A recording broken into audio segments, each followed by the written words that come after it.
I'm going to invite two other people now who feature in the book a great deal. You know, if you look upon it as a blockbuster movie, there's always the wife, and there's always the doting elder brother.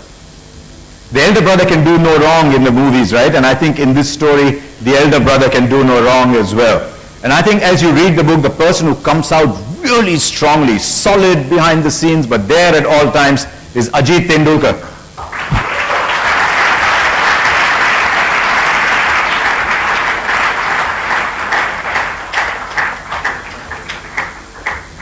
How many hours have both of you spent talking batting? Sachin, how many hours have the two of you spent talking batting? Well, even after my last innings, we spent talking about how I got out and those kind of things. But, over the years, we've discussed more and more, I would say. There were more and more things to talk about. And various pressures, like even Rahul mentioned, and all the guys, all three mentioned that playing at international level, you have a lot of pressure. You have people expecting something special from you. And for that, I needed strong support. And support was Ajit. There was another support as well. She's wearing a little orange top when she first saw this 17-year-old.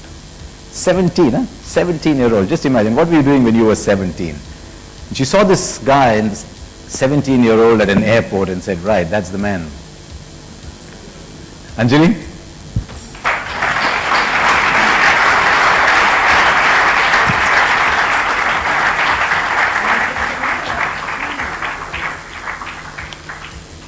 What were you doing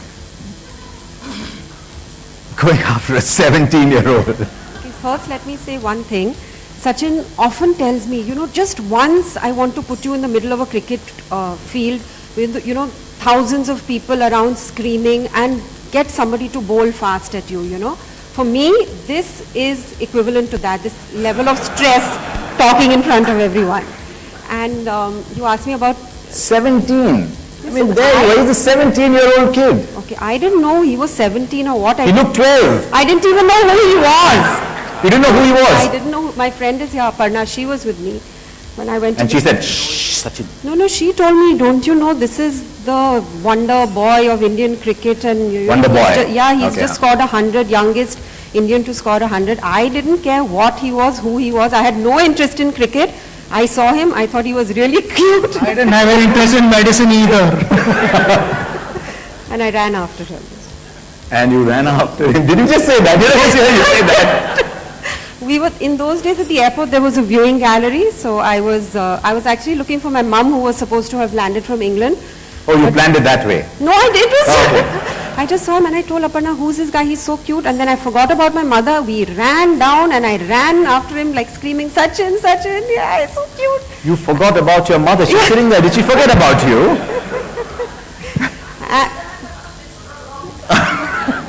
And the funny thing is, Ajit and Nitin were there with him, and Sachin was so embarrassed that this girl is, running after me and screaming my name. So he was only looking down. He didn't even look at me. He quietly looked down and got into the car. The only thing I looked was the color of her t-shirt. Which was orange. Which he remembered when I met him for the first time. And I thought you were going to wear orange today. And then you picked up the phone and called him. Well, now I was studying medicine. I was in my final year, so I go to college the next day, and by then I had been told he's a cricketer. And my friend Mufi, he was studying medicine with me, but he also used to play cricket. I caught him. I said, Mufi, you have to do one thing for me in this. You have to get me this Sachin Tendulkar's number. So his cousin was their mother. He got me the number, and see, this is what I say is destiny. I called Sachin, and Sachin never used to pick up the phone. In those days, there were no mobiles, nothing. But that day, he picked up the phone. And I said, hi, my name is Anjali. You don't know who I am. I saw you at the airport yesterday and all. He said, yeah, I remember. I saw you. I said, what was I wearing? He said, yeah, you were wearing an orange t-shirt. So then I know that, yes, he had noticed me. I said orange t-shirt.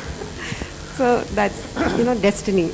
Destiny that you picked up the phone and called him. Yes. Why It doesn't not? feel like destiny to me. But before that also, a couple of times we were sort of meant to meet when he had gone with the Star Cricket Club to England. I was in England, And somebody there, my uncle told me, come, there's this, Indian team is there and they'll feel so happy to see another Indian girl. Why don't you come and meet them? And I said, I'm not interested in cricket. I don't want to come, so I didn't go. The other time, when he scored his 100, I was in England and my dad said, come, you have to see this boy Sachin. He scored the youngest player to score 100. And I said, but Daddy, I'm not interested in cricket. I don't want to see this boy. So there were 2 other times when if I had seen him, it might have happened. I might have been chasing a 15-year-old instead. And I thought this is going to be a difficult conversation. Do you realize you're just stroking it beautifully off the front foot? And do you know who was most hassled by all this? Was still a fairly young man who wanted Sachin Tendulkar to become the best cricketer in the world. And there was this woman. When you first took him to Ramakant Achrekar, and Ramakant Achrekar said, bring him back later. You took him back again. Was it just love? My brother, please take a look at my brother? Or did you think that time, kaitari special? Because before taking him to, I had watched him in the society where he used to play in the playground. And I was convinced of that. And that's the reason I took him to Achrekar sir. At that age, it's very little to decide, what the talent is, because you don't look at it from technical point of view or something. But I think bowler is always posing a question to you and you have to answer, batsman has to have answer. And Sachin always had answer for every question posed to him. What I found interesting was he went to the coach and said, just pretend that you're not looking because he's under stress if you watch him bat. Yeah, obviously, because he was used to not being watched by anyone, except I used to watch him from my balcony and not directly. So I knew that he could be under a lot of pressure. Everything was new to him. He wasn't even having his own pads or bat or gloves. I think bat he was using was a tennis ball, tennis cricket bat. You had a little Kashmir willow bat. My sister had gone to Kashmir and she had brought me one DSC bat. I still remember a tennis ball bat. So I used that for quite some time and then... Then what's your side of the story? Did you know that he had quietly told the coach, pretend not to watch so that he feels relieved? No, I had no idea. I absolutely had no clue. I was just told that get in the nets again, bat the way you like, feel free to do whatever you want. But I had no idea that he had gone and he had requested Achrekar sir that, please give him another chance and this time you don't stand behind the net. Because he had never played with the hard ball, and in the compound he was used to play the aerial shot because it was safer to do that. Because there are a lot of trees around and then you don't get caught. So he tried doing that there, but it took some time basically. What I find fascinating about this story, and it's mentioned in the book as you go along, that Ajit Tendulkar was a club cricketer. A lot of us are club cricketers. And having been one, I know how much you know as a club cricketer. And yet here was a club cricketer advising the world's finest batsman on how to bat. I mean, at that time he wasn't finest. Even after he did, I'm fascinated by the story of the 241 in Sydney that we spoke to VVS about. It was your suggestion that he doesn't play the shot that's getting him out. Well, the way he got out, he got out in a different manner every time he went out.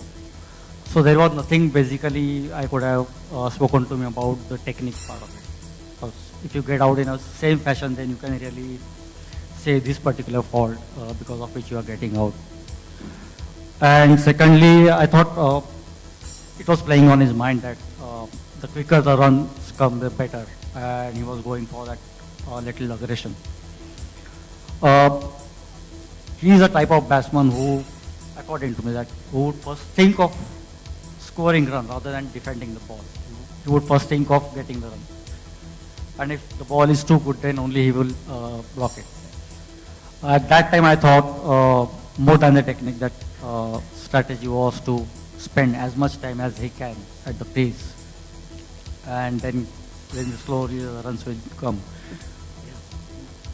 But later on, what he did, of avoiding the playing shots on the offside was entirely his strategy. He threw you a challenge, didn't he? You had a long telephone conversation before that Sydney test, and he threw you a challenge about not getting out. I was not in the right frame of mind. I was batting really well, and something which kept getting me out was, I was going in the overdrive, and I decided that, this match I'm not going to go in that overdrive gear at all. Come what may, I'm batting 100 runs or 200 runs, whatever. I'm not going to play certain shots, and I felt Australian strategy was to bowl away from me and make me play away from the body. And that is how in Melbourne I got out. Melbourne, in the first innings I got out, first ball down the leg, got behind to Brett Lee. But in the second innings I was batting really well, and then the strategy by Australians was to bowl away, and I went for a big drive, where the ball wasn't there to be driven, but I still went for it. So I sat back, I had a nice chat with John Wright. I spoke to him for quite some time over the phone. And one thing he told me was, the bowlers are not getting you out. There hasn't been a single good ball where you can say, okay, fine, you couldn't do much about it. It's just your shot selection.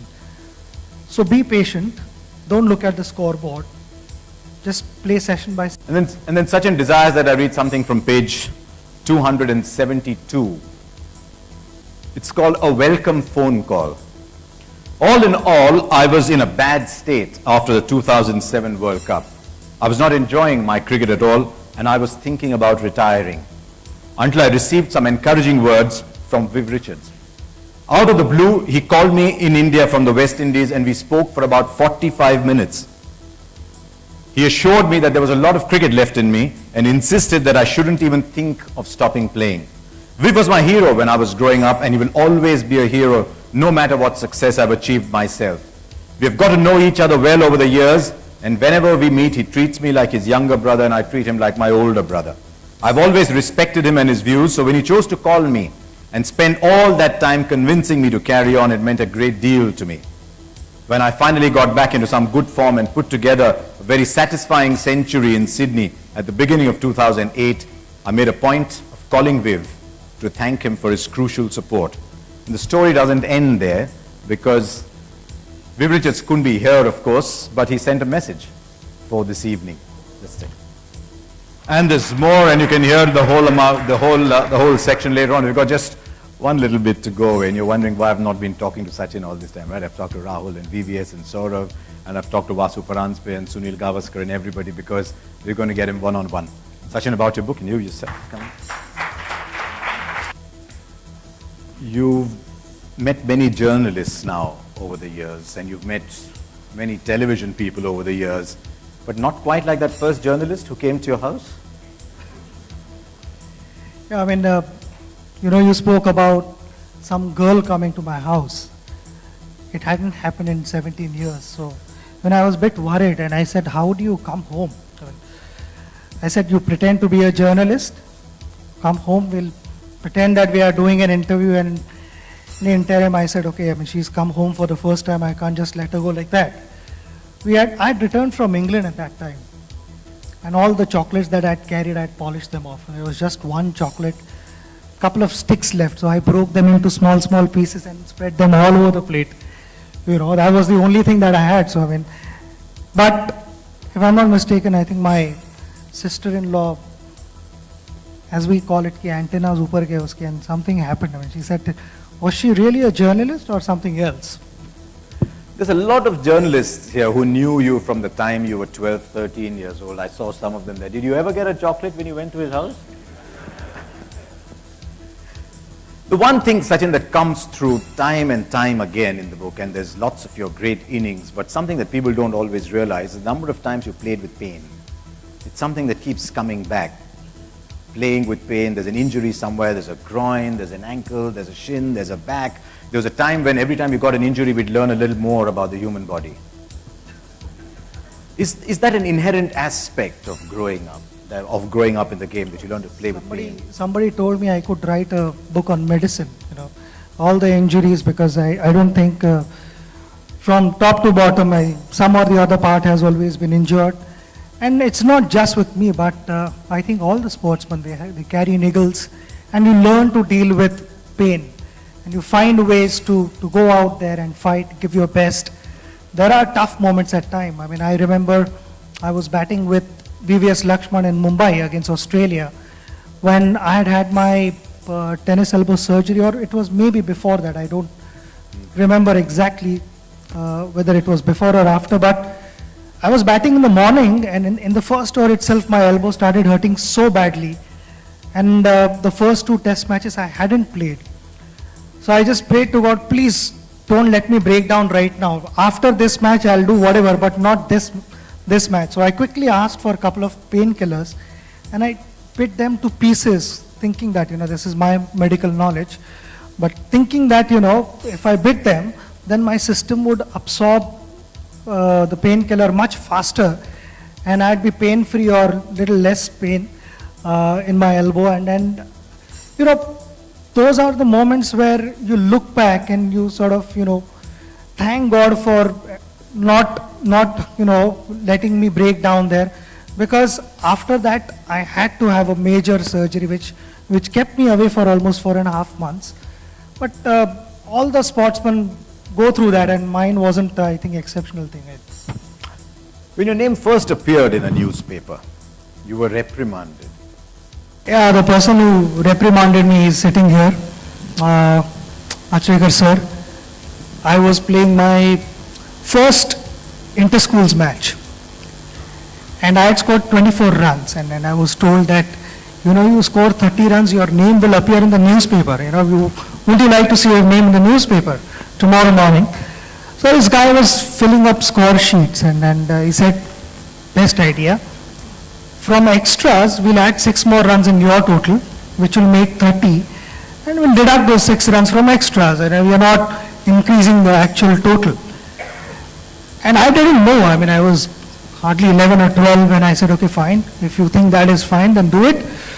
So next morning, sir asked me, "Ki kai re kiti runs keles tu?" So I didn't know what to answer to him, and I said, sir, 24. My score sheet and all that, how does it say 30? So that's when I told him that, sir, this guy had asked me to do it, that's why I did that. He said, if you like to see your name in the newspaper, then you do it yourself. Don't get out on 24, continue batting.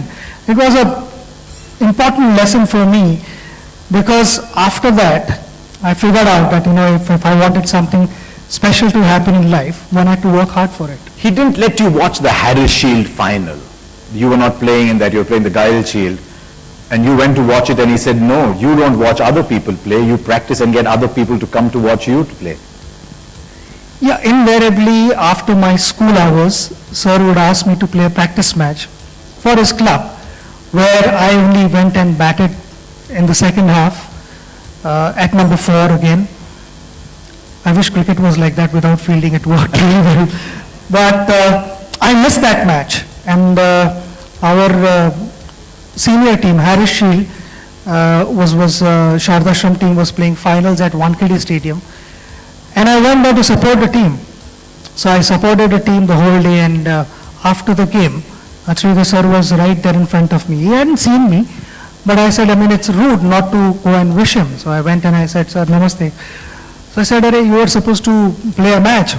Why didn't you go there? So I said, sir, I thought I would come and support our team. My school team is playing, senior team is playing. I should come and support. So I got reprimanded there, and then, sir, it was really upsetting. Because I was really upset. I said, I'm supporting my team, and why is sir so upset? So sir said, you should not be clapping for others. You should be out there in the middle, and the rest of the world should be clapping for you. So it was a big lesson learned again. With sir, so many lessons were learned in life. Each and every moment in life, you look back and you say that sir did this to me, and sir taught me all these things. So you always connect with all those things. As it turned out, a few people did end up clapping for you over your career, didn't they? There's some insights into batsmanship that I'm sure a lot of people here would be interested in. There's one particular thing, I think it's page 207 that caught my eye, where you talk about when you're confident you play the game from the non-strikers, you always play the game from the opposite end. and that when you're not feeling good, you play the game from your end. It's an interesting thought that, you explain that in the book, but I'd love people to hear it as well, that when you're confident, you're playing it from the non-strikers and you're playing it from the opposite end. That's what, being in that zone is. When your mind is at the striker's end and you're constantly thinking about your technique, your head balance and, your positioning, all those kind of things, 50% of the things are happening at the other end, which are more important. You are missing those things. And I felt when my mind was at the opposite end, where I was picking each and everything what the bowlers were trying to do, I felt the results were much better. And the results were not so great when my mind was stuck at the striker's end. And so is the case with any bowler, I feel. Your mind has to be at the opposite end and not worrying about your run-up or your no balls. So I felt that something which helped me throughout my career. I was not always able to do that because, sometimes even my mind was at the striker's end. Cricket is always played at its best when the minds are at the opposite ends, I felt. Very interesting, because I'm not sure every one of us quite approach the game that way. You won't understand how other people think about the game, of course. The story goes on. I'm going to only ask you about two things that happened towards the end of your career. 2007, when you called Viv, you talk in your book about the effect of the headline, Endulkar. I actually thought at that time, I looked at that headline and I said, wow, may it come up every day, because then you'll never stop playing. But it hurt you, Endulkar. I think we sometimes have this tendency of giving importance to someone who's got nothing to do with Indian cricket. I don't think that happens in their own countries, where our players say something and it becomes a headline there. So I felt it was unfair after playing for 17 years. I've gone out and given it all. I bumped into the same person in South Africa. I'm talking about Ian Chappell, and I bumped into him. We were in Durban and I was working out. Nitin Patel, my physio, was also there, and Ian came and he told me that, so this is the secret of your success. I said, Ian, you change sides very quickly, and conveniently. Your same article in 2007 said that, I need to have a closer look at myself in the mirror. And I become International Cricketer of the Year. I've not changed anything, but you guys keep changing all the time. You either be on this side or that side, So that's what I told him, and it was one of those things which I had to sort of let him know, because when things were going well, I was received well. It led to some of the happiest days in your career, finishing with 2011. When the World Cup had come to India in 1987, Sunil Gavaskar was playing, Dilip Vengsarkar, Ravi Shastri were playing. You were a ball boy, weren't you? One of the games. Yes, I was, and I precisely remember I was sitting right in front of the dressing room. I was rather positioned there because I said, "Zawal bus tikde ani bug players kashe prepare hota hai match sati," and all that. And I also remember at that time, Mr. Gavaskar had invited me to the dressing room. Still remember, I think he was in the far end of the dressing room, and I met few players. Most of the guys were outside the dressing room watching the game. But that was my first entry to the Indian dressing room as such, an unofficial entry. But I cannot forget that, because literally 2.5 years from then, I was part of the Indian team, and then I was a ball boy then, and then got to pick a lot of things at that time. But just being there inside the dressing room, as we say, that my collar was tight. And then in your last test match, your son was a ball boy. It's almost as if the story is coming. You're making me say something here. No, it's almost like the story is coming to an end, isn't it? No, my son was supposed to play his school match, which got cancelled for some reason, and then he turned up, because I remember didn't know he there was going to be the ball boy. No, I didn't know. There was a discussion at home before I played the last game, whether Arjun comes to watch me play or he plays his own match. And I said, I think to play your own match is more important. His father's finishing one of the greatest careers of all time, and his father tells him, you go and play your match. think if he has to become a cricketer, then he has to play cricket, not watch cricket. And in retrospect, even he will think that yes, that was a wise decision. Though, the match got cancelled, nobody was prepared for that, and somehow, Arjun actually took a cab and turned up there. And when I saw him there, it was a pleasant surprise. And you write about how he told the doorkeeper who he was to let him into the ground. Your biggest moment, you often say, and you mentioned that right at the end of the book, you said that your biggest moment was winning the World Cup. It's something you had dreamt of. And while the World Cup was being won, you were not watching. And you were not allowing Sehwag to watch either. I was a little superstitious, I could say that, because also in Ahmedabad when we were playing Australia, UV and I think Raina was batting or the MS was batting. You forget too? No, because I was not watching. I was, inside the dressing room and I had put my head down the massage table, and Nitin Patel was working on my back, and also Amit Shah, our passiver, was also working on my neck and all that, and Viru was sitting next to me. So Viru actually told Amit that tu time waste kar raha hai, wo so gaya already. Not realizing that I was praying. I was praying to God that, whatever the result is, you do what is best for Indian team. And I was praying, and I was awake. Every time batsman scored a boundary or took a couple of runs or a single, I knew exactly what was happening. So I continued that in the World Cup final as well. When I got out and Viru was there, I said, "Tu hilega nahi, yahan se mere saath baithega." And we continued praying. So in the last stages, Viru said, "Aji, mere ko jaane do yaar, bahar thoda to dikhne raha hai." I said, "You are not moving. Baad mein video pe jitna dekhna hai, dekh le. Yahan se hilega nahi last run hone tak."